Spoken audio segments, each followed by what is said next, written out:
Assalamualaikum warahmatullahi wabarakatuh. Halo semuanya. Hari ini kita akan melanjutkan video pembelajaran geografi untuk materi persebaran flora dan fauna di Indonesia dan dunia part kedua. Selamat menyaksikan. Bismillahirrahmanirrahim. Assalamualaikum warahmatullahi wabarakatuh. Alhamdulillahirabbil alamin. Segala puji kita panjatkan atas kehadirat Allah Subhanahu wa taala. Hari ini Allah masih memberikan nikmat sehat kepada kita semua. Selawat dan salam tidak lupa tercurahkan kepada baginda Rasulullah Muhammad sallallahu alaihi wasallam yang selalu kita nantikan syafaatnya di yaumil kelak insyaallah. Amin. Anak-anak hebat, hari ini apa kabar semuanya? Calon-calon pemimpin masa depan, apa kabarnya hari ini semuanya? Sehat, alhamdulillah, luar biasa. Oke, masih di pembelajaran daring ya.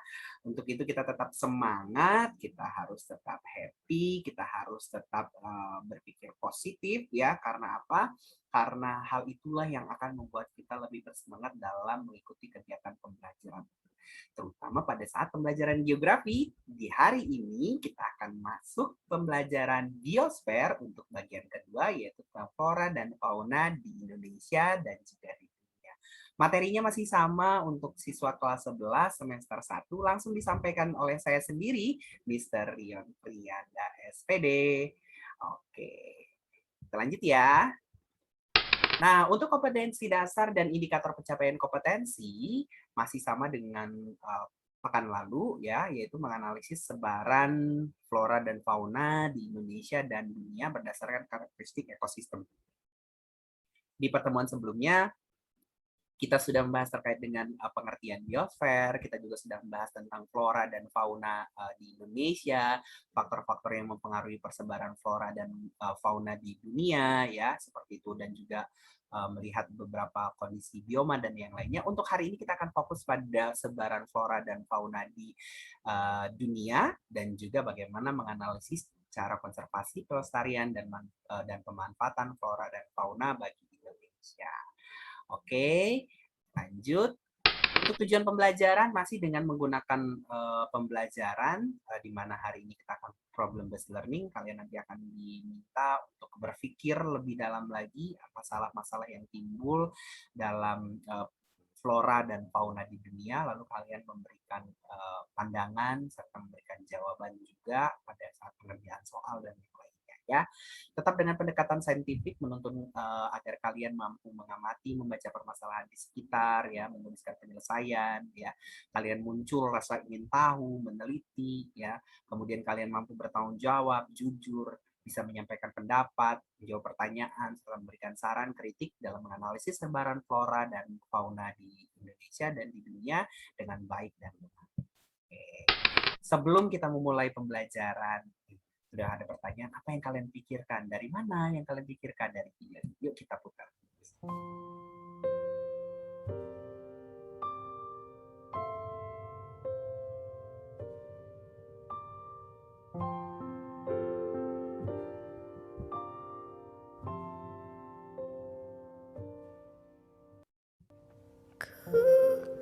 Lihat ibu pertiwi sedang bersusah hati.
Kini ibu sedang susah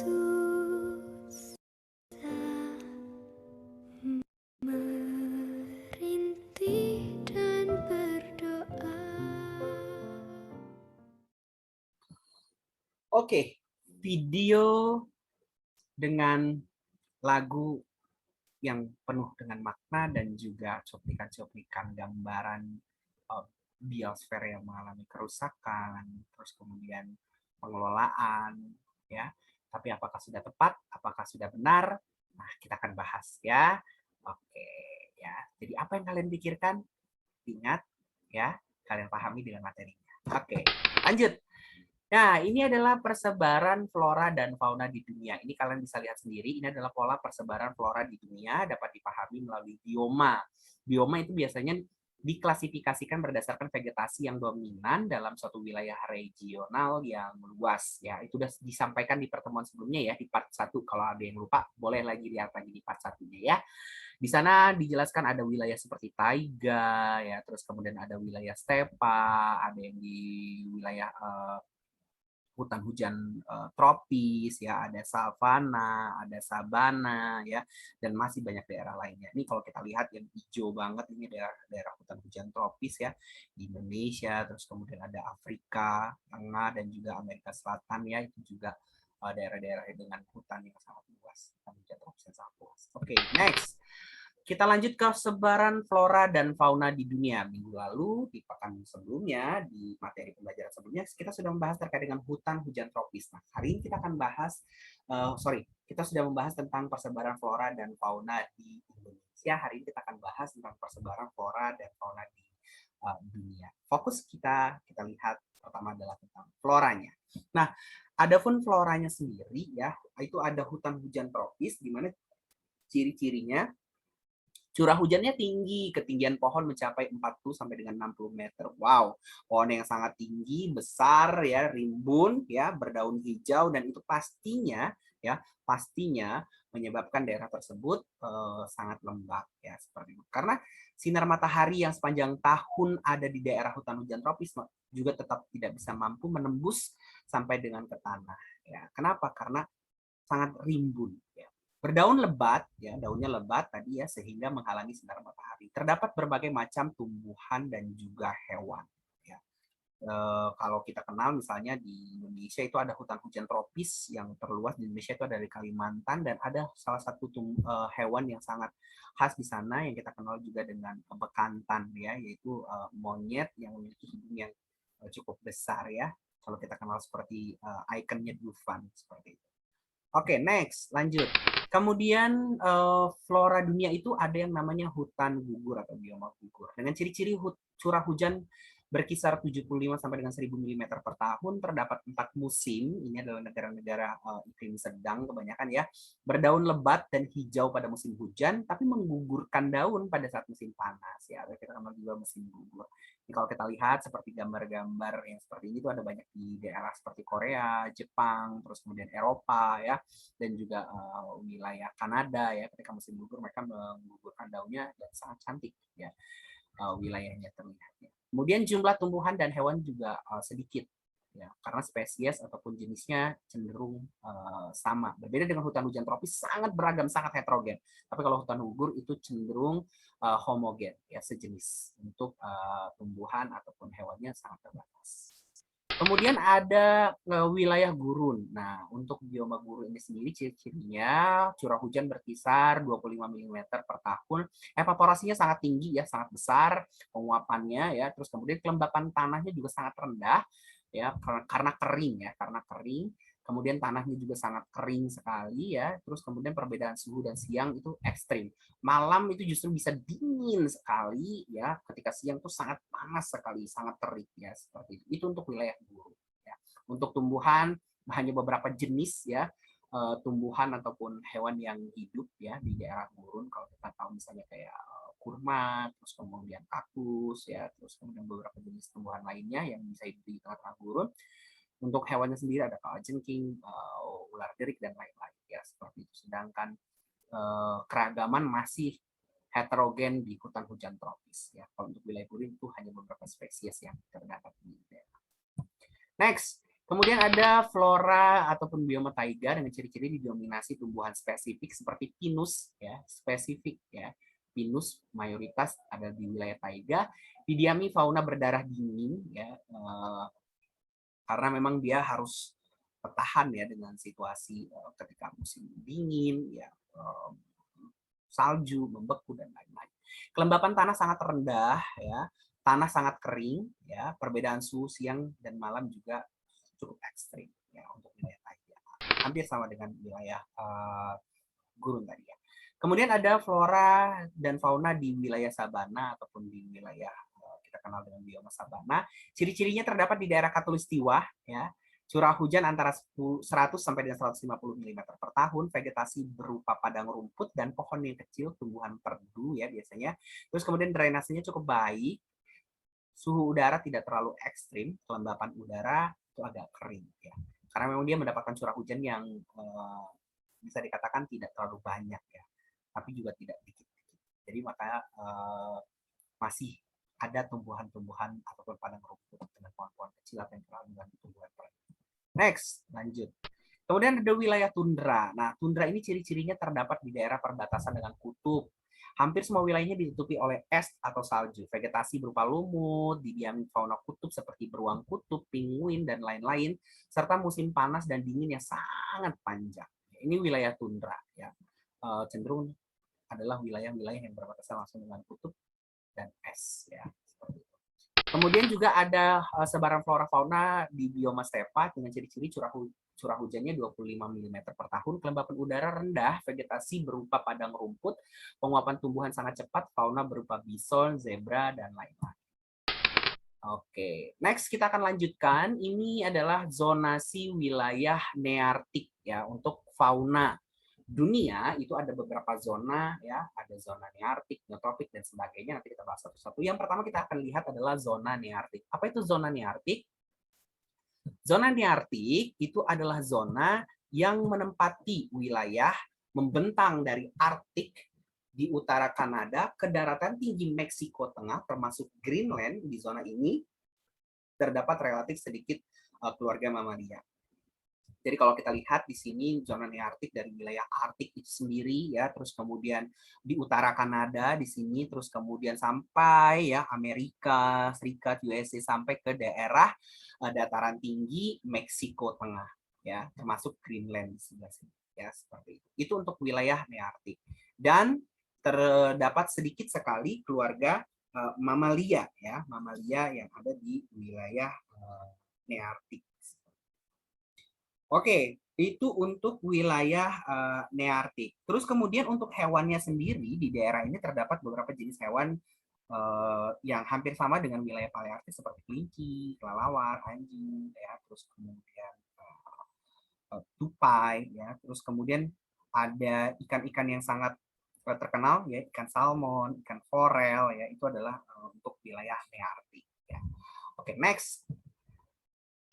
Berikutnya adalah zona neotropik. Zona neotropik ini terbentang dari Meksiko Tengah hingga Amerika bagian selatan. Di zona neotropik terdapat banyak keluarga mamalia dan banyak diantaranya merupakan fauna endemik. Sebagian besar keanekaragaman spesies terkonsentrasi di hutan hujan Amazon, ya seperti yang saya katakan tadi di awal. Ya, hutan hujan tropis itu menyimpan banyak sekali kekayaan keanekaragaman baik hewan ataupun tumbuhan. Ya.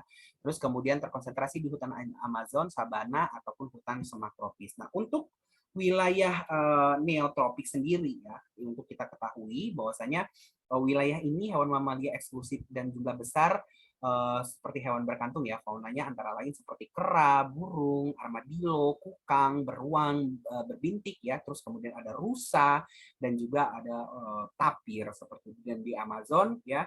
Kita kenal ya, ada salah satu ikan yang sangat terkenal yaitu ikan piranha ya. Oke, next, lanjut.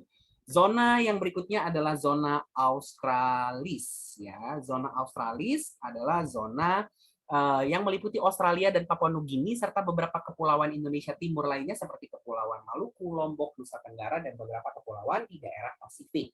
Untuk wilayah ini ya, kita ketahui beberapa jenis burung khas ya seperti cendrawasih, kasuari, kakatua ya, betet, ya. Terus kemudian hewan khas dari kelompok reptil antara lain ada buaya, kura-kura dan ular piton, ya. Kondisi lingkungan wilayah Australia sebagian besar itu kan beriklim tropis ya, seperti itu. Dan sebagian lagi beriklim sedang. Kondisi lingkungan wilayah Australia yang cukup mencolok disebabkan karena letaknya yang terpisah jauh dari benua lainnya, baik dari benua Asia, Eropa, dan lain-lain. Oke, next, lanjut.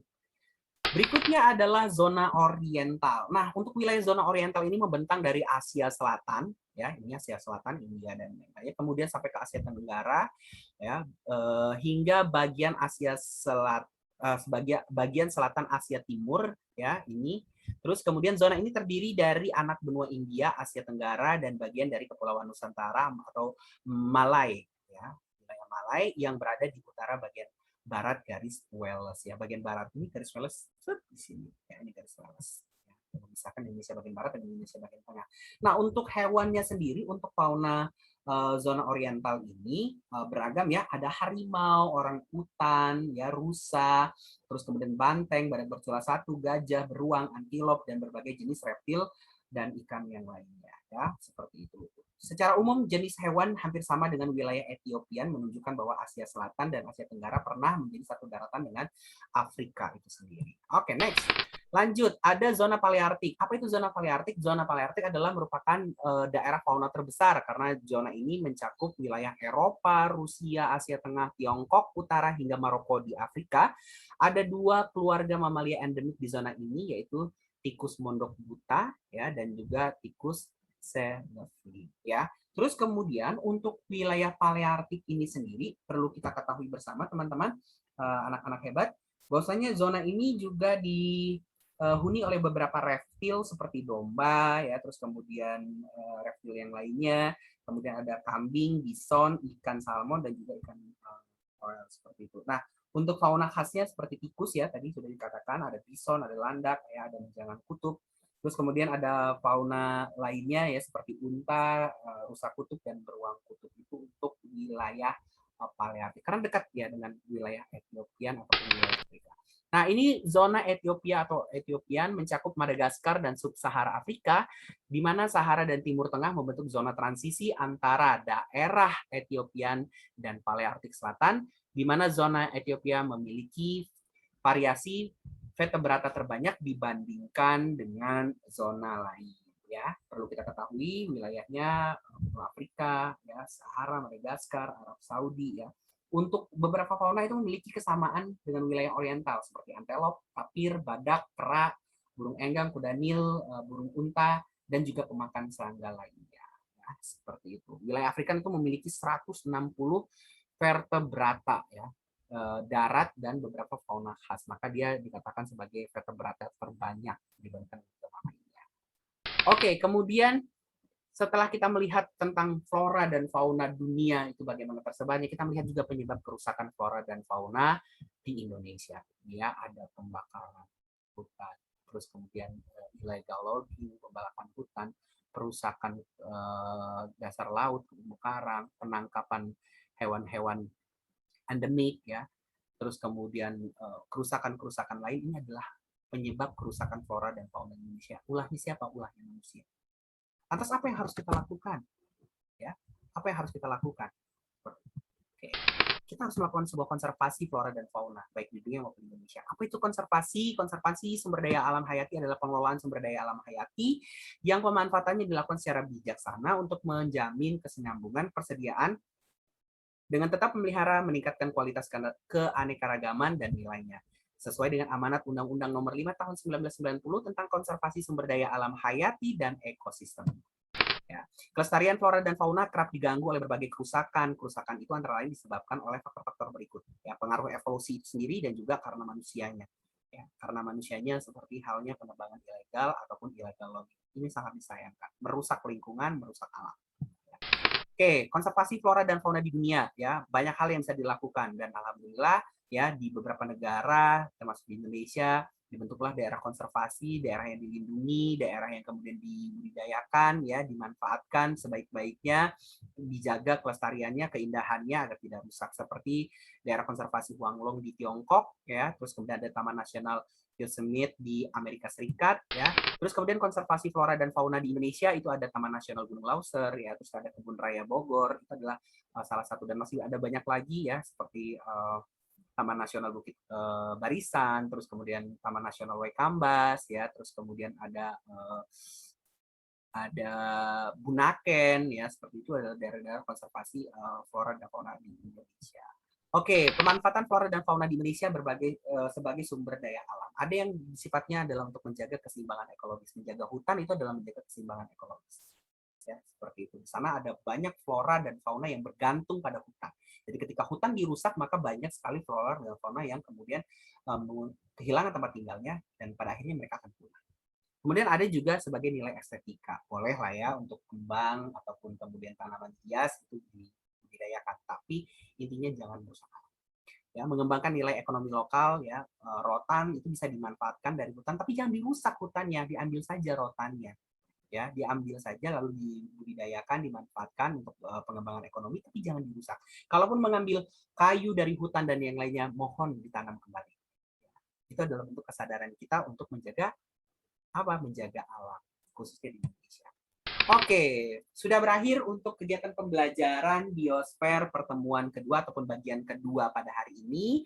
Dan jangan lupa kalian melakukan evaluasi pembelajaran dengan mengerjakan soal, ya, pilihan ganda. Dengan caranya silahkan melakukan scan barcode pada video pembelajaran ini dan juga dilanjutkan dengan mengerjakan soal esai, di mana soal esainya adalah kemukakan persamaan dan perbedaan fungsi dari cagar alam dan taman nasional. Jadi apa persamaannya dan apa perbedaan antara fungsi dari cagar alam dan juga taman nasional. Untuk jawaban bisa kalian lengkapi di kolom komentar yang ada di YouTube, ya. Jangan lupa tuliskan asal sekolah kalian, nama lengkap, dan juga kelas kalian. Oke, sekali lagi evaluasi pembelajaran terdiri dari soal pilihan ganda dan soal esai. Untuk soal pilihan ganda, kalian bisa melakukan scan barcode pada layar video pembelajaran.